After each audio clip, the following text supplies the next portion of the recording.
Hola chicos, muy buenos días, espero que estén muy bien. Aquí el profe Luis una vez más. Y hoy vamos a ver el muralismo mexicano como una representación cultural de los procesos históricos vividos después de la Revolución. Es decir, es un tema complementario a lo que nosotros hemos estado analizando, porque al final de cuentas nos hemos centrado en los conflictos sociales, en los procesos históricos, en las coyunturas estructurales, etcétera, etcétera, etcétera, social, económico y político. Pero también es bueno ver el aspecto cultural y en específico el arte. Recordemos que el arte es la representación máxima de la realidad, por consiguiente es determinante analizarlo. El arte característico de la época que analizamos nosotros, que va de 1920 a 1940 y que de hecho se prolonga hasta 1970, es el muralismo mexicano. De hecho, considero que es una expresión máxima de la mexicanidad en esa época, y les explicaré por qué. Vamos paso a paso. ¿Qué es el muralismo? El muralismo, como lo dice en la diapositiva, tiene su origen en 1910, pero va a tener su esplendor, es decir, su máximo auge entre 1920 y 1950. Y no solo se queda en México, sino que también llega a toda América Latina, porque es uno de los géneros más representativos de la región. Y se preguntarán, profe, ¿pero por qué es uno de los géneros más representativos? Porque a diferencia de otro tipo de arte, el muralismo trata de representar una realidad social, es decir, una implementación de las características sociales que era muy necesaria para la época, la reivindicación del pueblo mexicano y la reivindicación de los pueblos indígenas, de los campesinos, de los obreros. Pero esto lo vamos a hablar más adelante.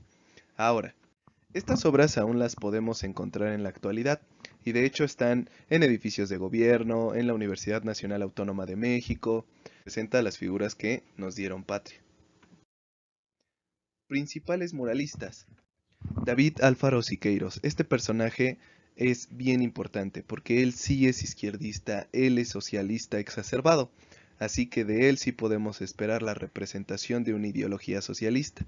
Federico Cantú, José Clemente Orozco, Ramón Ayala, Diego Rivera, Rufino Tamayo, Roberto Montenegro, Pablo O'Higgins y Juan O'Gorman. Es decir, no solo fueron los tres que siempre nos han enseñado en la escuela, Siqueiros, Orozco y Rivera, sino que hubo muchísimos más.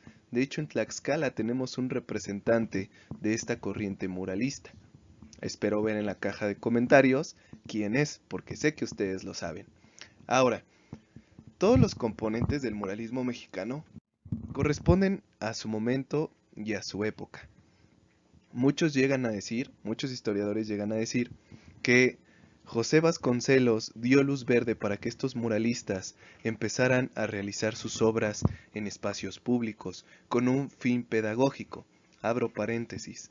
La mayoría de la población entre 1920 y 1950 era analfabeta y muy difícilmente se iban a acercar a un libro. Por eso es que, al igual que los frailes franciscanos, cuando llegan en el siglo XVI en México, se sirven de imágenes. Es decir, es más fácil comprender una idea a través de una imagen que una idea a través de la lectura. Específicamente en países donde la lectura y la escritura está condicionada a los sistemas con poca eficacia pedagógica, como es el México de 1920. Más allá de esto, estos murales representan hechos históricos y también con estos hechos históricos la reivindicación de los principios revolucionarios. Aquí tengo que ser muy claro, hijos. Cuando los muralistas pintan, no solo pintan por arte, sino que también pintan políticamente pensando. Es decir, pintamos al obrero, pintamos al campesino, pintamos al indígena, pintamos a los representantes que le dieron patria en algún momento a este país. Es una conexión histórica el muralismo, por eso es que es tan importante en una época en donde no había una identidad nacional consolidada, cohesionada, y lo que intentan estos personajes es hacerlo, y de hecho lo logran muy bien. Desafortunadamente, el muralismo en México termina más o menos en 1970, y con ello inician otras corrientes artísticas que también son igual de bellas, igual de importantes. Pero sin duda alguna, el muralismo mexicano es el máximo representante de la mexicanidad, es decir, de estos sectores de la población que durante siglos no tuvieron representación artística y que con Álvaro Siqueiros, con Clemente Orozco, con Diego Rivera, con Tamayo, con Alba, con Montenegro, con O'Higgins, van a tener esta representación, este reconocimiento, y que también era parte de algunos gobiernos que lo intentaron. Ya lo analizamos, como el gobierno de Lázaro Cárdenas del Río, ¿no? Cuando trata de reivindicar al campesinado y a los obreros a través de las juntas sindicales. Es una época muy importante para México. Es una época entre 1900 entre 1920 y 1940. Es una reestructuración del México moderno. Es una institucionalización. Es un momento en donde el gobierno mexicano y la población mexicana están retomando las riendas del futuro del presente de ese país ampliamente rural, de ese país ampliamente analfabeta, de ese país en búsqueda de autonomía y autogestión, pero que con grandes esperanzas lograron grandes aportes. Es el inicio del milagro mexicano, es el inicio de la búsqueda de la conciencia histórica, no solo en la historia misma, sino también en el arte. Ahora vamos a analizar una de las obras.